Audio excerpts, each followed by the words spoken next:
Assalamualaikum warahmatullahi wabarakatuh. Perkenalkan, nama saya Muhammad Rahman dari kelas 10 RPL, ingin berpidato tentang Isra Mi'raj. Assalamualaikum warahmatullahi wabarakatuh.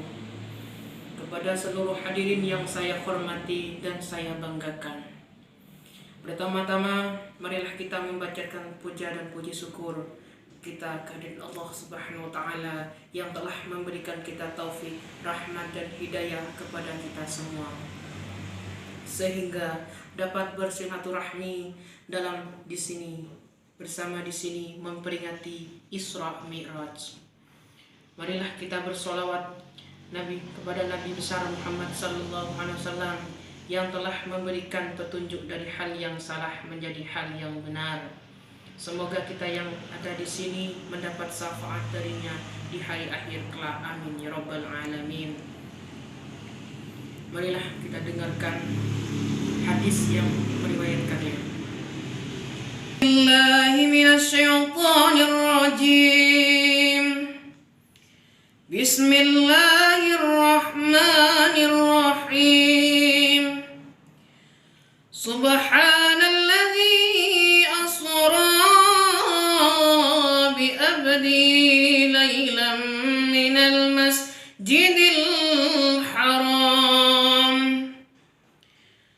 ليلا من المسجد الحرام إلى المسجد الأقصى الذي باركنا حوله لنريه من آياتنا إنه هو السميع البصير.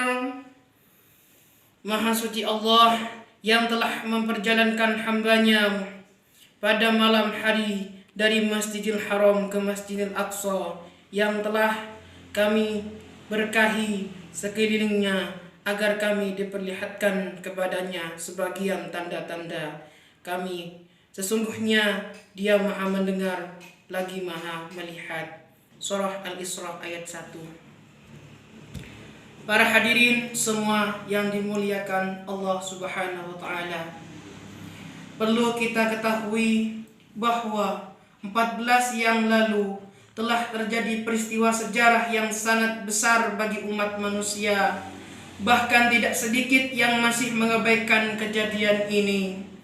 Apabila kita mengaku beriman dan percaya kepada Nabi dan Rasul, kita wajib juga percaya terhadap peristiwa Isra Mi'raj ini, yakni perjalanan Nabi besar Muhammad sallallahu alaihi wasallam bersama dengan malaikat Jibril menuju ke langit dan menerima perintah salat 5 waktu.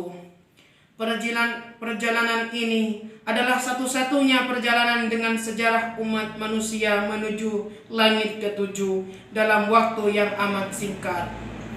Perjalanan dimulai dari Masjidil Haram di Mekah ke Masjidil Aqsa di Palestina. Kemudian dilanjutkan dengan menembus langit tertinggi hingga batas yang tidak bisa dijangkau oleh ilmu pengetahuan manusia, bahkan oleh makhluk lain seperti jin dan lain-lainnya. Semua kejadian ini terjadi dalam waktu semalam. Ini merupakan salah satu mukjizat yang diterima oleh Nabi Muhammad sallallahu alaihi wasallam.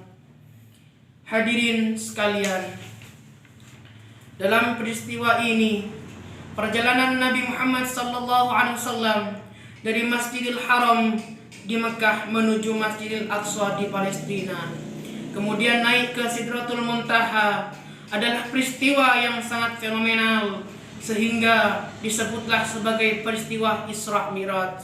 Dalam perjalanan ini, Nabi Muhammad SAW beserta seluruh umatnya mendapatkan perintah wajib, yakni salat 5 waktu dari Allah Subhanahu wa taala. Salat adalah hal yang sangat penting bagi keimanan kita. Bahkan ibadah ini akan pertama kali dihisab saat hari pembalasan nanti.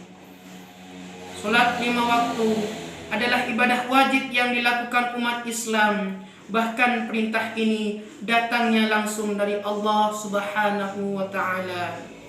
Ibadah ini merupakan ibadah istimewa yang dilakukan hanya kepada umat Islam saja. Dari konteks ibadah sholat 5 waktu merupakan hal yang sangat menakjubkan. Dari segi kesehatan, sholat 5 waktu merupakan terapi yang sangat cocok agar badan tetap sehat. Dari segi spiritual, melakukan sholat 5 waktu akan menjadikan jiwa kita tenang dan merasa terus berada dalam lingkungannya. Para hadirin sekalian, ibadah sholat adalah salah satu rukun Islam setelah syahadat. Didirikan dari 5 tiang atau sendi. Barang siapa yang mendirikan sholat, maka ia juga mendirikan agama Islam. Dan barang siapa yang meninggalkan sholat, maka dia meruntuhkan Islam. Sholat dilakukan selama 5 kali dalam 1 hari 1 malam. Total semuanya adalah 17 rakaat. Ibadah wajib ini dilakukan oleh semua orang Islam kecuali yang sakit atau wanita yang sedang haid. Dalam menjalankan ibadah sholat, setidaknya terdapat 4 golongan yang berbeda di antaranya. Golongan pertama merupakan golongan manusia yang tidak menjalankan sholat dan ingkar terhadap hukum sholat wajib. Golongan kedua merupakan golongan manusia yang tidak menjalankan sholat, namun mereka mengerti bahwa itu wajib dan harus dilakukan. Mereka berdalih malas atau sibuk dalam pekerjaan. Para ulama mengkategorikan sebagai golongan fasik yang merupakan golongan yang menyimpang dari ajaran Allah Subhanahu wa Ta'ala. Golongan ketiga merupakan golongan manusia yang mengerjakan sholat tetapi mengerjakannya tidak benar dan asal dalam mengerjakannya. Mereka tidak mengerti esensi dari sholat bagi umat Islam, bahkan hanya menggugurkan kewajiban sholat saja. Sementara golongan terakhir adalah mereka yang mengerjakan sholat dengan benar sesuai syariat Islam. Para hadirin sekalian, mari kita menjalankan sholat menjadi sebuah kebutuhan yang sesuai disyariatkan dalam agama Islam, agar kita terhindar dari siksa yang nyata dan mendapatkan keselamatan dunia dan akhirat. Demikian pidato yang saya berikan, kurang lebihnya mohon maaf. Wabillahi taufiq wal hidayah. Wassalamualaikum warahmatullahi wabarakatuh.